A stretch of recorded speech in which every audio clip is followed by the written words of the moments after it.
Ngendakumana Ines, anashimira na Mushiranzigo Floris. Abo bose n'abantu twabanye muri urwo rugendo toroshe warimwo amarira n'amaganya n'umunezero, ariko abo bantu bose bambaye hafi, ndabashimira cyane bimwe bivuye ku mutima. Nkongera nkashimira abarezi bandeze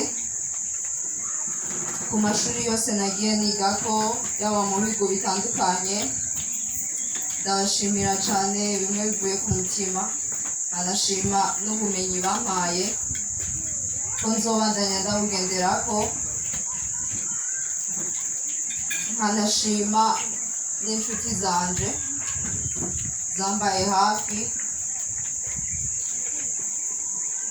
hari igihe byagorana ariko bakanyereka ukuntu ndabyitwaramo kandi bikagenda neza. Harabo naterereje amasengesho barasengera biragenda neza. Anashimira n'abantu babiri harimo Kiki na Alba, barafashije ku buryo butangaje, bafashije cyane, ndabashimira bimwe bivuye ku mutima.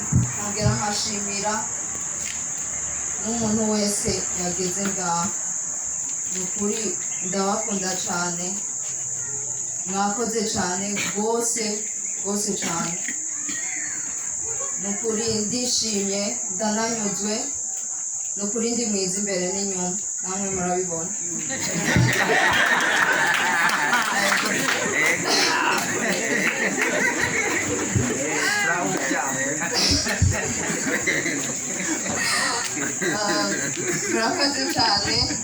murakoze cyane bivuye ku mutima, kandi ndabemereye ko urupapuro rw'umutsindo atari uru gusa mubonye, mugiye kubona n'izindi mpapuro z'umutsindo mu minsi iri imbere.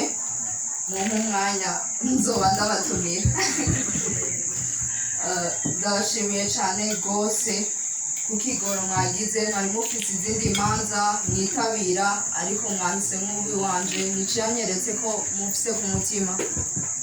Ndabashimiye cyane, muri inshuti zanje, muri umuryango wanje, ni ukuri ndabashimiye. sinzi abajama nobivugamo, ariko uno munsi ndanyuze cyane. Imana ibampere umugisha, tugire amahoro n'urukundo mu bantu.